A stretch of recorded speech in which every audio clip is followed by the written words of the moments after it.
जय श्री कृष्ण दोस्तों। पुरुषोत्तम मास महात्म्य के 17वें अध्याय में आपने जाना सुदेव का पुत्र शोक में विलाप करना। आशा करती हूँ कि आपने इससे पहले के सभी अध्याय ध्यानपूर्वक श्रवण किए होंगे। आप हमारे चैनल को सब्सक्राइब अवश्य करें और बेल का आइकन प्रेस करें। इससे आपको आने वाली वीडियो का नोटिफिकेशन मिलता रहेगा और आप क्रमबद्ध तरीके से कथा का रसपान करते रहेंगे। पुरुषोत्तम मास महात्म्य कथा अध्याय 18। नारद जी बोले, हे तपोनिधे। उसके बाद साक्षात भगवान वाल्मीकि मुनि ने राजा दृढ़धन्वा को क्या कहा सो आप कहिए। श्री नारायण बोले, वह राजऋषि दृढ़धन्वा अपने पूर्व जन्म का वृत्तांत सुनकर आश्चर्य करता हुआ मुनि श्रेष्ठ वाल्मीकि मुनि से पूछता है। दृढ़धन्वा बोला, हे ब्राह्मण, आपके नवीन नवीन सुंदर अमृत के समान वचनों को बारंबार पान कर मैं तृप्त नहीं हुआ, इसलिए पुनः उसके बाद का वृत्तांत कहिए। वाल्मीकि मुनि बोले, हे जगतपते, इस प्रकार उस ब्राह्मण के विलाप करते समय गर्जना से दशों दिशाओं को गुंजित करता हुआ असमय में होने वाला मेघ आया। पर्वतों को कंपाने के समान तीक्ष्ण स्पर्शों वाली वायु बहने लगी और बिजली अत्यंत चमकती हुई अपनी आवाज़ से दशों दिशाओं को गुंजाने लगी। इस तरह एक मास एक वृष्टि हुई जिस जल में पृथ्वी भर गई, परंतु पुत्र शोक रूप अग्नि के ताप से संतप्त वह ब्राह्मण कुछ नहीं जान सका। न तो जलपान किया और न भोजन ही किया, केवल हे पुत्र इस प्रकार कहकर विलाप करते हुए ब्राह्मण का उस समय जो मास व्यतीत हुआ वह श्री कृष्ण चंद्र का प्रिय पुरुषोत्तम मास था। सोना जानते हुए उस ब्राह्मण को पुरुषोत्तम मास का सेवन हो गया।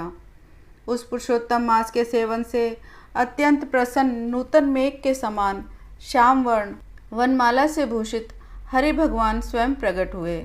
जगत के नाथ हरि भगवान के प्रकट होने पर मेघ समूह गायब हो गया। उस ब्राह्मण ने पुरुषोत्तम श्री कृष्ण चंद्र को देखा। दर्शन होने के साथ ही गोद में लिए हुए पुत्र के शरीर को जमीन पर रख कर स्त्री सहित ब्राह्मण श्री कृष्ण भगवान को दंडवत नमस्कार करता हुआ हाथ जोड़कर श्री कृष्ण भगवान के सामने खड़ा होकर श्री कृष्ण भगवान ही हमारे रक्षक हों ऐसा विचार करता हुआ भगवान भी पुरुषोत्तम की सेवा से प्रसन्न हो अमृत की वृष्टि करने वाली अत्यंत मधुर वाणी से बोले। श्री हरि भगवान बोले, हे सुदेव, तुम धन्य हो। इस समय आप भाग्यवान हो। तुम्हारे भाग्य का वर्णन करने में त्रैलोक्य भी कहीं समर्थ नहीं है। हे वत्स, हे तपोधन, जो तुम्हारा होने वाला है उसको हम कहेंगे। तुम सुनो, हे ब्राह्मण, 12,000 वर्ष की आयु वाला पुत्र तुमको होगा। इसके बाद तुमको पुत्र से होने वाले सुख में संदेह नहीं है। हे द्विजात्मा, प्रसन्न मन से मैंने यह पुत्र तुमको दिया है।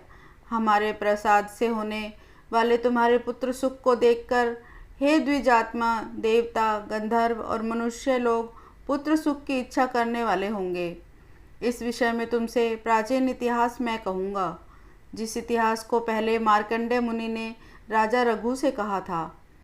प्रथम कोई श्रेष्ठ मन वाले धनुर नामक मुनीश्वर लोगों को पुत्र रूप मानसिक चिंता से जले हुए देखकर दुखित हुए और अमर पुत्र की इच्छा करके दारुण तप करने लगे। हजारों वर्ष बीत जाने पर धनुर्मुनि से देवता लोग बोले, हे मुनीश्वर, आपके कठिन तप से हम सब आप पर प्रसन्न हैं, इसलिए अपने मन के अनुसार श्रेष्ठ वर को मांगो। श्री नारायण बोले, देवताओं के अमृत तुल्य इस वचन को सुनकर उन तपोधन धनुर नामक मुनि ने बुद्धिमान और अमर पुत्र को मांगा। उस ब्राह्मण से देवताओं ने कहा कि पृथ्वी में ऐसा पुत्र नहीं है। तब धनुर्मुनि ने देवताओं से कहा कि अच्छा, ऐसा पुत्र दो जिसकी आयु की मर्यादा बंधी हो। देवताओं ने कहा, कैसी मर्यादा चाहिए, कहो।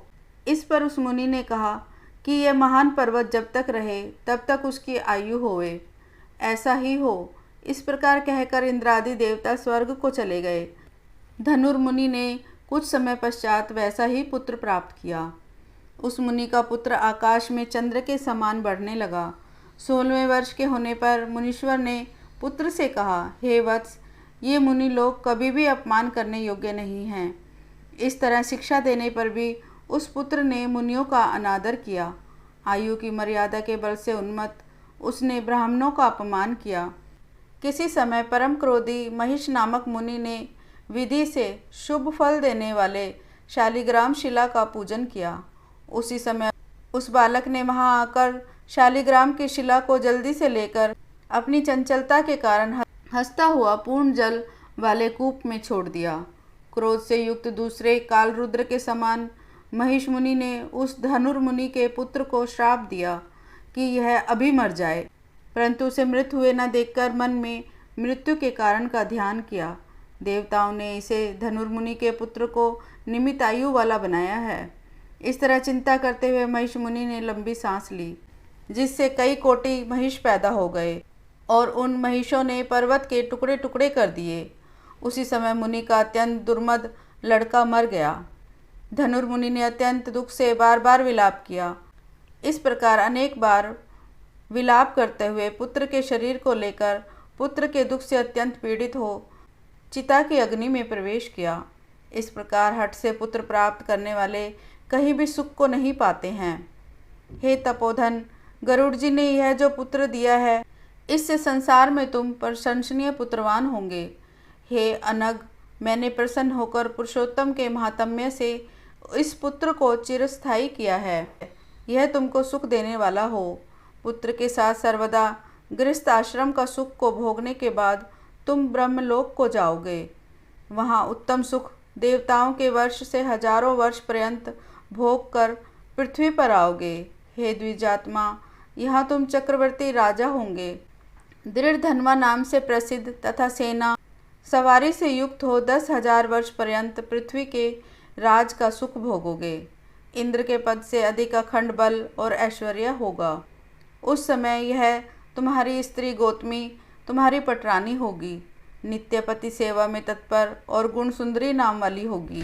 राजनीति विशारद तुमको 4 पुत्र होंगे और सुंदर मुख वाली महाभागा सुशीला नाम की कन्या होगी। हे महाभाग, सुरों और असुरों को दुर्लभ संसार के सुखों को भोगकर तुम संसार रूपी समुद्र के पार करने वाले विष्णु भगवान को जब भूल जाओगे, तब हे विप्र, उस समय वन में यह तुम्हारा पुत्र शुक पक्षी होकर वट वृक्ष के ऊपर बैठकर वैराग्य पैदा करने वाले श्लोक को बार बार पढ़ता हुआ तुमको इस प्रकार बोध कराएगा। सुख पक्षी के वचन को सुनकर दुखित मन होकर घर जाओगे। संसार के विषय में सुखों को छोड़कर चिंता रूपी समुद्र में मग्न हे भूसुर, तुमको वाल्मीकि मुनि आकर ज्ञान कराएंगे। उनके वचन से निसंदेह हो शरीर को छोड़कर हरि भगवान के पद को दोनों स्त्री पुरुष तुम जाओगे, जो कि पद आवागमन से रहित कहा गया है। इस प्रकार महाविष्णु के कहने पर वह ब्राह्मण बालक उठ खड़ा हुआ। वे दोनों स्त्री पुरुष ब्राह्मण पुत्र को उठा हुआ देखकर अत्यंत आनंदित हो गए। सब देवता लोग भी संतुष्ट होकर पुष्पों की वर्षा करने लगे। शुकदेव ने भी श्री हरि को और माता पिता को प्रणाम किया। उस ब्राह्मण पुत्र के साथ देखकर गरुड़ जी भी अत्यंत प्रसन्न हुए। उस समय चकित होकर ब्राह्मण ने श्री हरि भगवान को नमस्कार किया और हाथ जोड़कर हृदय में होने वाले संदेह को दूर करने के लिए हर्ष के कारण गदगद वचन से जगदीश्वर से बोला, हे हरे, मैंने 4000 वर्ष पर्यंत लगातार अत्यंत दुष्कर तप किया। उस समय मेरे को आपने वहां आकर जो कठोर वचन कहा, हे वत्स, हमने अच्छी तरह देखा है। इस समय तुमको निश्चय पुत्र नहीं है। हे हरे, उस वचन का उल्लंघन कर मेरे मृत पुत्र को जीवित करने का कारण क्या है, सो आप कहिए। इस प्रकार पुरुषोत्तम मास महात्म्य का 18वां अध्याय समाप्त हुआ। ओम श्री कृष्णाय नमः।